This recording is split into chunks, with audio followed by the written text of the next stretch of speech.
Nothing freezes inside the 32-foot circle of white ash in my backyard. We bought the house because of the privacy. It sat on 2 acres backing up to a dense patch of state forest. I was working swing shifts at the plant. I usually got home around 2 in the morning. My routine was always the same. Unlock the back door, let the dog out, and sit on the patio with a cold drink. On a Tuesday in November, the routine broke.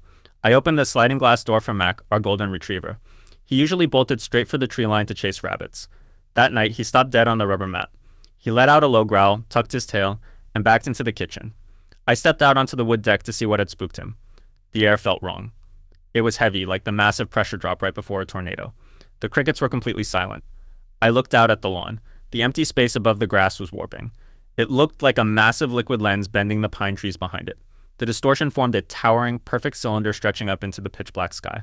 The air around me was freezing cold, but a crushing wave of heat pushed against my face. Then, the grass directly beneath the cylinder began to glow.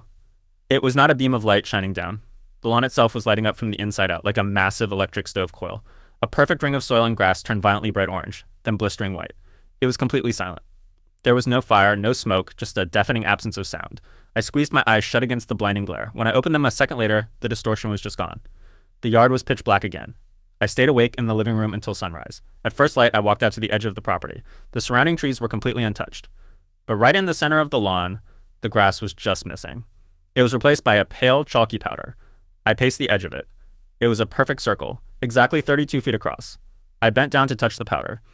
It was ice cold. I tried to scoop a handful, but the texture felt like crushed glass mixed with wet clay. That afternoon brought a heavy rainstorm.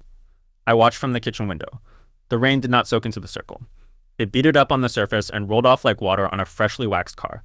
The runoff pooled at the exact edges and soaked into the normal dirt. By July, tall summer weeds took over the rest of the yard. Not a single blade of crabgrass grew inside the boundary. I bought a steel shovel and tried digging it up. The blade hit a solid fused layer of earth 2 inches down. Sparks flew when the metal struck it.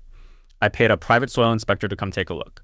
He walked around it for 10 minutes. He told me it was probably just a weird chemical spill from the previous owners, but chemical spills do not appear in an instant. They do not warp the air into a towering lens and bake the soil into glass without a single flame. We had our first hard frost of the new season last night. I looked out the window this morning. The entire lawn is covered in a thick, crisp layer of white ice, except for that one spot. Nothing freezes inside the 32-foot circle of white ash in my backyard.